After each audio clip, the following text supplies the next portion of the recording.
This episode of Brains on Games will preview Mine Your Business, a set collecting card game about mining.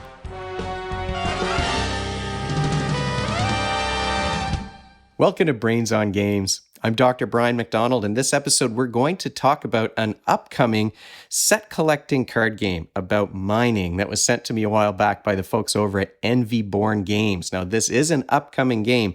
I missed the Kickstarter, but I'll put any information I can find out about late pledges, etc. in the show notes of the video. But Born sent this a little bit after the campaign, but here is the box for this game, Mine Your Business, a game about mining with a pun in the title. So Mine Your Business is a game for kids aged 12 and up. You can play a game in 20 to 40 minutes, and it does play with 1 to 4 players. Now, with a single box, you can play 1 or 2 players. You need 2 sets in order to play with 4.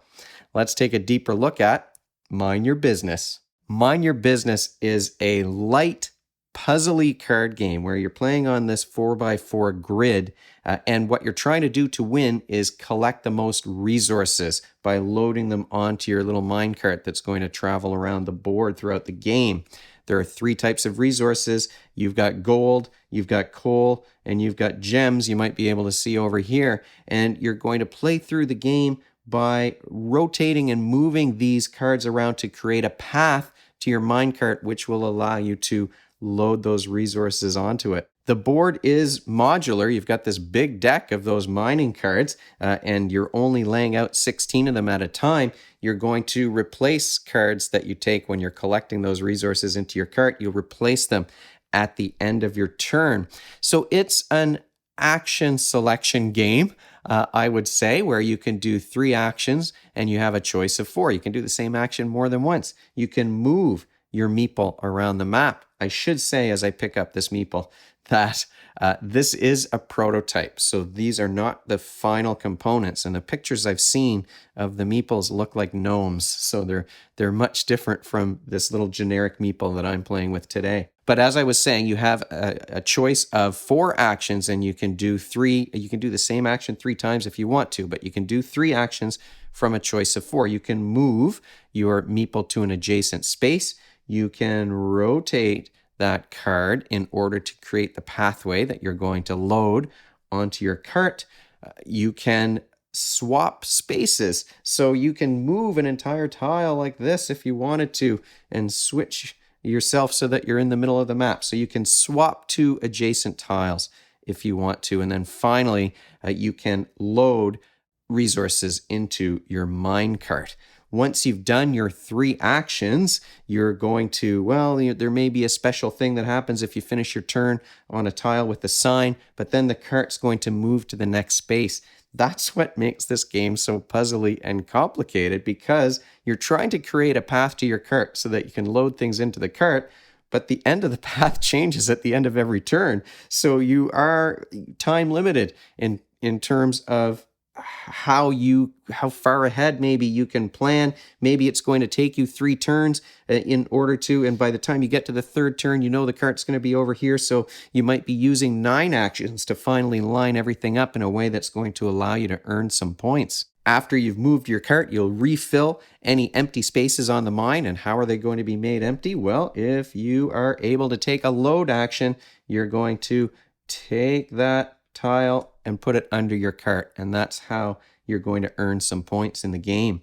So it is a game that is it is very puzzly, and the rules are very simple.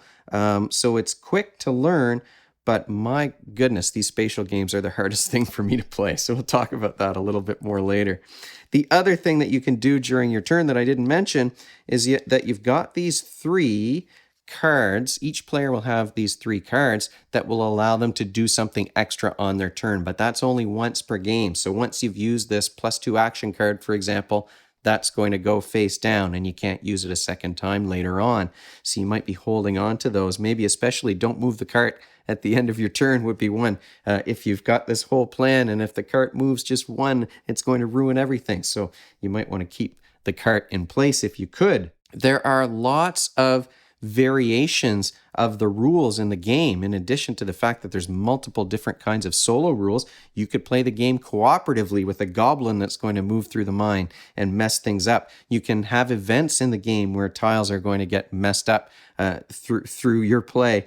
Our favorite one was one where resources could have different values. So you might be working really hard to get the gold or the coal, but you don't want gems in that game. So it's a game that you can shift around, and that certainly all of those variable rules and the modular nature of the game add to the replayability. So you might be taking your 3 actions on your turn to juggle a few things around and maybe collect a few resources. You might be working towards a longer term plan where you're creating a big pathway of coal that's eventually you're going to be able to pick up through a load action.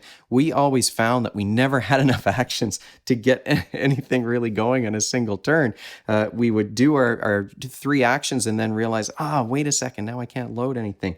So 3 actions really did force you to puzzle things out and limit how much you could plan ahead. Now, the other thing that's going to mess things up when you're trying to plan ahead is that you've got another player who could be twisting your paths around as you're going. They might be collecting some of those resources that you're trying to get, and then you wind up with a random card being put in place of one that you wanted or that you were trying to get to. So it's one of those games where you're kind of balancing between furthering your own strategy and earning your own points and preventing the other player from getting a big payoff when the last turn rolls around.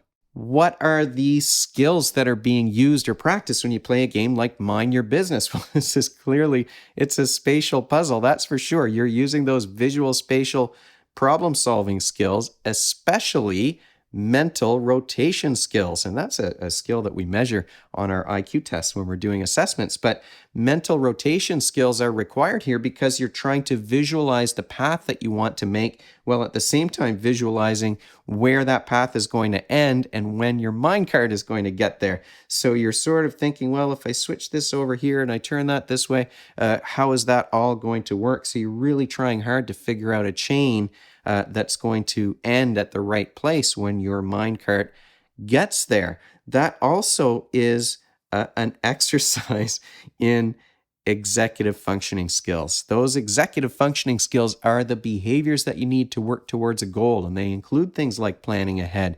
They include budgeting actions, or in some games you might have currency that you have to budget. But here, you're really carefully budgeting your actions, and you're exercising a particular executive functioning skill called working memory, working with information in your mind. It's the whiteboard in your mind where you keep information so you can juggle it. And that's what you're doing. You're juggling, okay, if I've got 3 actions and I can do this and I can arrange things in this way, but maybe my opponent is going to go over here and screw something up for me. So it's a game where you're juggling some information. I would say, especially once you're adding in those extra events or you're adding in variable resource values, boy, oh boy, does it ever exercise those things. And working memory is a huge component of the game as well. Final thoughts about Mind Your Business. Well, it's one of those games where it's such a spatial puzzle that keeps changing. It's very easy to set up. It's very quick to teach and to learn. But there's strategy here, and I would say, even though I've played a bunch of games of this, I have not yet figured out the best way to win this game. Often I would lose by 1 point or just a couple of resources I'd be behind at the end. These are the kinds of games I'm terrible at, these spatial games where you're planning ahead and doing the mental rotation. That's my weakest skill. We're playing here with little generic meeples, but when the actual game comes, you're going to have those nice gnome-shaped components in the game, and I think the pictures I've seen look great so far. So I think that this is a nice, quick, strategic puzzle for kids and parents to play together, or for adults to play together, for couples to play together. If there is a downside to this Mind Your Business puzzle. It's that if you do want to play with more than 2 players, you need 2 sets of the game.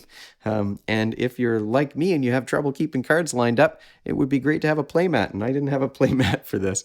So those are nitpicky complaints maybe, because I did like this at 2 players, and we didn't even get a chance to play it at a higher play count. But I mean, if you've got a partner or you just want to sit by yourself and solve a puzzle, this is just, I would say, just thinky enough to get your brain buzzing a little bit, but without, bogging you down in a long 3-hour game. I mean, you could play this game several times if you had a 3-hour game day, and you might feel like playing it again once you've played it a couple of times because, maybe you want to try a different strategy or you figured out something new. It is a game that is deep enough and has enough of those variable modular rules that can keep you coming back to the table. So thanks so much to the folks at Envy Born Games for sending Mind Your Business my way. I'll put information about the game in the show notes that will be included with below this video. And if you have any questions or suggestions, you can leave them in the comment section of the video, or you can email me at brian@brainsongames.ca. Brainsongames.ca is the website. That's where future episodes will go, and the previous ones are up there already. Brains on Games is the Twitter handle and the Facebook page and the Instagram feed, so we're all over the place. And if you enjoyed this video and you want to be notified of future ones, you can head on over to YouTube and click that subscribe button. Thanks for joining me, and hopefully I'll see you next time.